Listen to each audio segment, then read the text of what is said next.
तो अपने समय में एक बहुत प्रसिद्ध चोर थे, मीणा जाति के थे। उनका नाम था घाटम दास जी मीणा।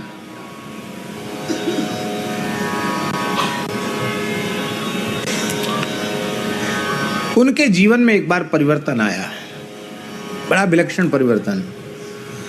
उनके पिता ने मरते समय अपने पुत्रों को बुलाया, बोले भाई देखो अब मैं तो मर रहा हूं, मैं अब बचूंगा नहीं, पर हमारी अंतिम बात सुन लो, इसका पालन करोगे तो तुम सब सुखी रहोगे।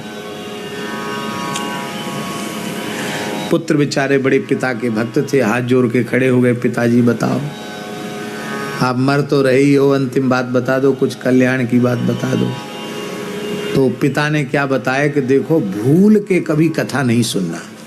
हाँ, कहीं तुम सत्संग में साधु महात्मा कुछ न कुछ कीर्तन करते हैं, कथा कहते हैं, सत्संग करते हैं, वहां तुम मत जाना।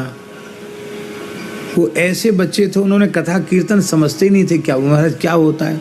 अरे बोले मठ मंदिर जहाँ हो ना वहाँ नहीं जाना, जहाँ कुछ भीड़ भाड़ बैठ के कुछ सुन रहे हो वहाँ मत जाना। बोले मान लो पिताजी हम लोग तो चोरी, क्यों? वो तुम वहाँ जाओगे कथा सुनने लगोगे तो फिर तुम्हारा धंधा छूट जाएगा, पर बच्चे क्या खाएंगे? कथा सुनोगे तो चोरी कैसे करोगे? तो चोरी तो फिर नहीं होगी, हमारा पैतृक व्यवसाय चोरी का ही है, तो चोरी तो फिर होगी नहीं, तो इसलिए कथा नहीं सुनना। तो उन्होंने कहा मान लो पुलिस पीछे पड़ी हो और कथा जहाँ हो रही वहीं से हमको भाग के जाना हो और कान में कुछ न कुछ कथा का शब्द पड़ जाए तो क्या करें? तो पिता बोला कि कान में ऐसी उंगलियां खूब कस के घुसा के, कान में अंगुरी घुसा के धसा के तब वहां से निकलना। भूल से भी एक शब्द भी कथा का कहीं कान के भीतर न घुस जाए।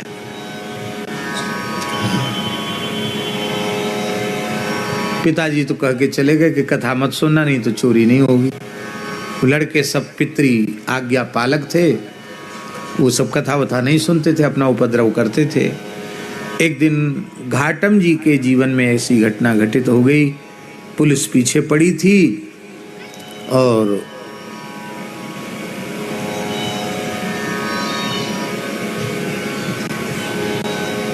उनको भागना था, और ऐसी जैसी ये लोग बैठे हैं, कम से कम कितने 1000-2000 लोग तो होंगे कम से कम, कि ज्यादा होंगे हैं, जो भी हो। अब इतनी भीड़ बैठी हो, अब वहीं से निकलना हो तो क्या करोगे? तो उसी में से निकला वो। पिताजी की बात याद है, पिताजी के अंतिम वचन थे कथा नहीं सुनना। तो उसने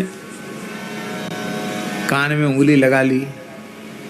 लेकिन विलक्षण बात यह हुई कि जब कथा का पंडाल आया उसी समय उसके पैर में दौड़ते दौड़ते एक ऐसा कांटा लगा कि इधर पैर में लगा और ऊपर से निकला है। कराह उठा, चल नहीं पा रहा था, पर कांटे लगे हुए पैर से कैसे भागे, भागने के लिए कांटा निकालना जरूरी हो गया। तो उसकी कान से उंगली निकल गई और कराहते हुए उसने अपने पैर के तलुए में लगा हुआ कांटा निकाल दिया। इतने बीच में कान में कथा घुस गई। उस कथा में व्यास जी कह रहे थे कि देवताओं के लक्षण मनुष्यों से सर्वथा भिन्न होते हैं। देवता जो हैं वो उनकी छाया नहीं पड़ती है, उनके शरीर की छाया नहीं होती है।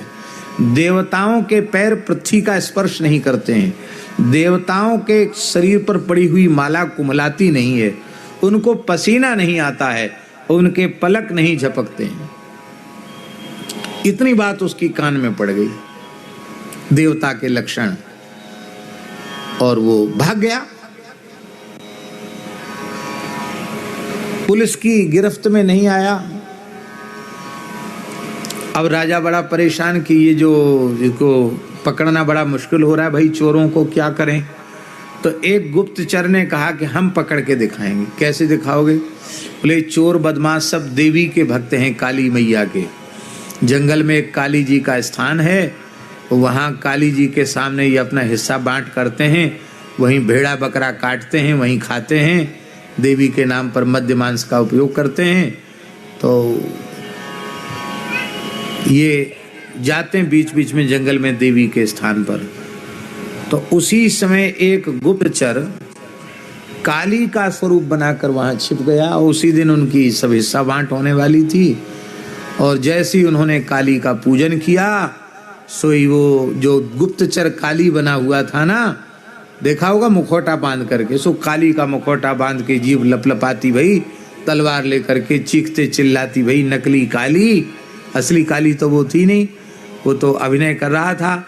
नकली काली आ गई और उन्होंने कहा, तुम सब मेरे बच्चों में बहुत खुश हूँ, बहुत प्रसन्न हूँ, क्या चाहिए? और नाचने कूदने लगी काली। सब बड़े खुश हुए कि आज तो काली साक्षात दर्शन दे रही है। घाटम जी भी वहीं खड़े थे। घाटम जी ने कहा, भैया कथा में व्यास जी तो कह रहे थे कि छाया नहीं पड़ती, इसकी तो छाया पड़ रही है, इसके तो पसीने आ रहे हैं, क्योंकि वो हाथ में जलती हुई लकड़ी लिए थी काली, इसको तो गर्मी लग रही थी, पसीना आ रहा है, इसके तो पलक भी गिर रहे हैं, इसके शरीर की छाया भी पड़ रही है, और ये तो कोई गुप्तचर है। अब इनको समझाएंगे तो ये समझेंगे नहीं, ये तो काली की भक्ति में मग्न हैं, अपने को यहाँ से खिसक लेना चाहिए। वो धीरे से घाटम जी वहाँ से खिसक गए, और इतने ही बीच में पुलिस आ गई, सब चोर पकड़े गए और सबको फांसी की सजा हो गई, सबको मृत्युदंड, क्योंकि बड़े अपराधी थे, बहुत डकैती हत्या लूटपाट में उनका नाम था। अब घाटम जी को बड़ा दुख हुआ कि मेरे पिताजी मरते मर गए। बताओ, कथा सुनने कितनी बढ़िया चीज है कथा। थोड़ी देर कथा सुन ली तो मेरे जीवन में इतना बड़ा, मैं मौत से बच गया। अब तो महाराज कथा जरूर सुननी चाहिए। सो घाटम जी जंगल में घूमने लगे। एक महात्मा घोर जंगल में झरने के सहारे थे, जल का सुपास था, वहां पहुंचे। बाबा बाबा, खोल अपनी किवरियां, भीतर घसे। बाबा धूना पर बैठकर भजन कर रहे थे। यान सा सर्वभूतानाम तस्याम जागृति संयमी। और कैसे आयो? बोले हमको कथा सुनाओ। अब 2 बजे रात को, 1:30 बजे रात को कोई किसी महात्मा के पास पहुंच जाए और धमका के कहे कि कथा सुना दो, कथा सुनाने का समय है क्या? अभी समय से सब काम होता। महात्मा बोले, भाई कैसे? बोले, नहीं तुम कथा सुनाओ, अभी कथा सुनाओ, हमको सत्संग सुनाओ। सारी घटना बताई। देखो हम चोर हैं, चोरी करना हम छोड़ नहीं सकते, नहीं हमारे परिवार के लोग भूखे मर जाएंगे, हमको कोई बढ़िया बात सुनाओ, सत्संग की बात सुनाओ। तो संत जी को दया आ गई, सारी बात समझी। अरे ये घाटम दास नाम का चोर है, ये तो बड़ा भारी चोर है, बड़ी प्रसिद्धि है इसकी, इसको भजन साधन बताएंगे तो ये करेगा नहीं। तो कहा, लो तुलसी की माला पहन लो और राम राम किया करो, राम राम राम राम राम राम राम राम राम राम राम राम, जगने से लेके सोने तक, सोने से लेके जितना जब खबर आ जाए तब राम राम राम राम भीतर से किया करो। और देखो जो काम तुम करते हो करो, हम मना नहीं करते हैं, लेकिन अब ऐसा करो कि अब जो चीज़ भगवान को भोग नहीं लगती उसको मत खाया करो। बोले सुन नहीं खाएंगे, तो अब बाजरे की रोटी तो खा सकते हैं, छाछ महेरी रावड़ी तो खा सकते हैं। बोले हाँ सो खाओ, बाकी वो ऊट पटांग चीज़ मत खाओ। बोले नहीं खाएंगे। और देखो राम राम करो, राम राम करेंगे, और बिना नहाए मत खाना, स्नान करके खाना, मन ही मन भगवान को निवेदन करके खाना। बोले ये भी कर लेंगे। और उन महात्मा ने एक नियम और बता दिया कि तुम कभी झूठ मत बोलना, मन वाणी क्रिया से सत्य भाषण करना, जो बात सच्ची है उसको कह देना, जो हो सो होगा, सो अच्छा ही होगा, चिंता मत करना। और तिलक जरूर लगाना, भले तुम चोरी करो चाहे कछु करो, वो तिलक जरूर लगाना, तिलक मत छोड़ना। तुलसी रहना चाहिए, तिलक रहना चाहिए, और जो है जो चीज़ भगवान को भोग नहीं लगती वो खाना नहीं। और कहीं चाहे जितनी विपत्ति हो तुम्हारे ऊपर, पर कहीं कथा हो रही हो तो थोड़ी देर बैठकर वहाँ सुनना जरूर। हमारा सो तो हम सुनेंगे, चाहे मर जाएं भले, क्योंकि कथा नहीं हमारे प्राण बचाएं, फिर सुनेंगे। एक और नियम दिया कि कहीं मंदिर में आरती हो रही हो, घड़ी घंट की आवाज सुनाई पड़े, तो फिर चाहे जितनी व्यस्तता हो थोड़ी देर आरती का दर्शन जरूर करना। महाराज जी, भगवान के मंदिर में जब आरती होती है तो आरती की ज्योति में जो भगवान के विग्रह के मुखारविंद का दर्शन करते हैं उनको 10,000 कपिला गायों के दान का पुण्य तत्काल प्राप्त हो जाता है। पुराणों में लिखा है, भगवान व्यास कहते हैं 10 सहस्र अयुत माने होता 10 सहस्र अयुत कपिला दानम, वो ये 10,000 कपिला गायों के दान का पुण्य उसे तत्काल प्राप्त हो जाता है भगवान की। इसलिए पुराने जमाने में घड़ी घंट क्यों बजाए जाते हैं, पहले टकोरा क्यों बजाया जाता कि पता चल जाए। गांव में देखा होगा मंदिरों में पहले ही शंख बजा देते या घंटा बजा देते जिसमें लोग पता चल जाए कि आरती होने वाली है, तो लोग इकट्ठे हो जाते हैं। आरती का दर्शन जरूर करना। बोले ठीक है। अब चोरी भी करते और ये सब गुरु महाराज ने जो आज्ञा दी थी उसका भी पालन करते घाटम दास जी। एक दिन ये महाराज अलवर महाराज के यहाँ चोरी करने गए। किसके यहाँ? राजा के यहाँ चोरी करने गए। और कैसे गए चोरी करने? विचित्र बात, सेनापति का वेश बना के गए। ओ बिल्कुल सेनापति की पोशाक, सेनापति के जैसे चलना।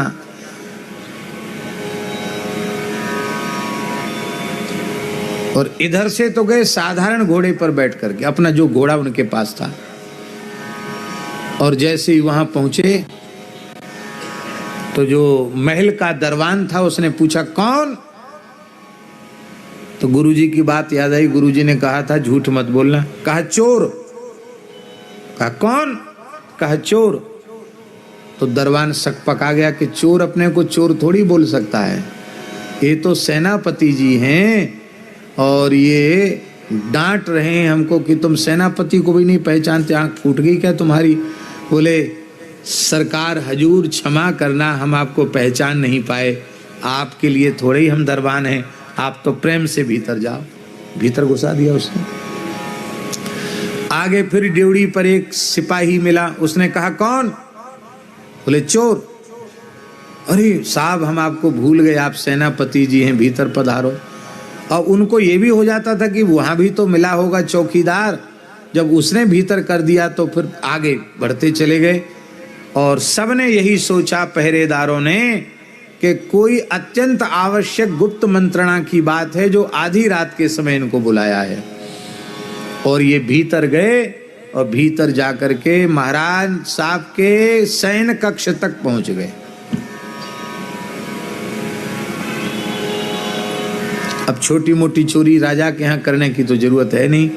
रानी ने सोते समय अपने हीरे जवाहरात से जड़े हुए बहुमूल्य आभूषण उतार के रखे थे। राजा साहब ने भी अपने कुछ आभूषण रखे थे। तो महाराज और महारानी के आभूषणों को तुरंत कपड़े में बांधा और वहाँ से खिसके और जाते समय इन्होंने राजा का शाही घोड़ा लिया, जो राजा का अपना निजी घोड़ा था जिस पर राजा ही सवारी करते थे। विशेष घोड़ा था, काले रंग का घोड़ा था, अरबी घोड़ा था। उस घोड़े पर इन्होंने सवारी किया, लगाम कस करके और चले। तो जब आते समय लोगों से इन्होंने चोर कहा तो जाते समय तो किसी ने उनको टोका ही नहीं, अपने आराम से चले गए।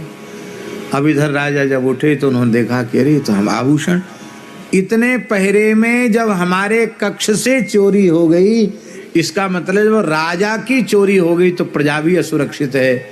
कि इतनी बड़ी चोरी तो घाटम दास ही कर सकता। भैया तुरंत पुलिस दौड़ने लगी, पकड़ो पकड़ो पकड़ो पकड़ो पकड़ो घाटम दास। चौकीदारों को बुलाया गया, क्यों भाई क्या बात है? बोले महाराज सेनापति जी आए थे, हमने तो पूछा था कौन? बोले हम चोर। तो हम तो सेनापति, अपने चोर अपने को चोर थोड़ी कहेगा। राजा ने तत्काल सेनापति को जवाब तलब किया। सेनापति ने कहा हजूर हम तो अपनी छावनी में ही थे, हम तो आए नहीं, रात को हम तो उठ के आए नहीं। तो सबको पक्का हो गया कि घाटम दास ही था। तो अभी भाग के कहीं गया थोड़ी होगा, पकड़ो उसको। घाटम दास भाग रहे थे शाही घोड़ा पर बैठ करके, इधर चारों ओर से घुड़सवार दौड़ रहे थे। अब सवेरा हो गया। एक संत का स्थान था जंगल में, वहां ठाकुर जी की मंगला आरती का समय हो गया। जैसे ही शंख बजा, घड़ी घंट बजे, तो तुरंत उन्होंने घोड़ा बांध दिया। गुरु जी की फिर बात याद आ गई कि आरती छोड़ के नहीं जाना। घाटम दास जी आरती में खड़े हो गए। पीछे से पुलिस आ गई, घाटम दास को पकड़ लिया।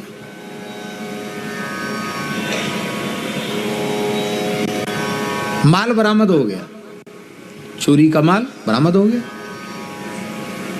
और घोड़ा भी बरामद हुआ। लेकिन आश्चर्य था, वो घोड़ा बरामद तो हुआ पर घोड़े का कलर बदल गया। क्या बदल गया? रंग बदल गया। घोड़ा था काला, वो हो गया एकदम दूध के जैसा सफेद। तो बोले साहब चोर तो पकड़ा गया, माल भी बरामद हो गया, लेकिन घोड़ा बदल गया है। राजा ने कहा घोड़ा तो वही है, लेकिन कलर इसका कैसे बदला? घाटम दास से पूछा। घाटम दास झूठ तो बोलते नहीं थे, सारी सच्ची बात उन्होंने बता दी।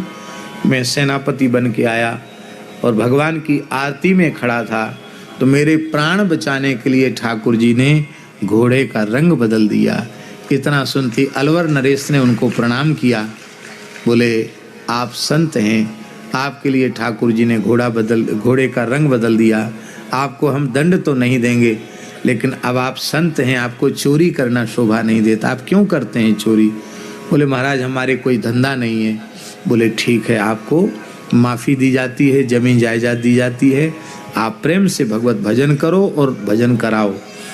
मलुकदास जी महाराज ने संत नामावली में घाटम दास जी का नाम लिया है और नाभा जी ने भक्तमाल में भी उनका नाम लिया है। महाराज जी इसमें मलुकदास जी महाराज ने तो लिखा है कि सारे भारत के संतों में ये प्रसिद्धि थी कि घी खाना हो तो घाटम दास के यहाँ जाओ।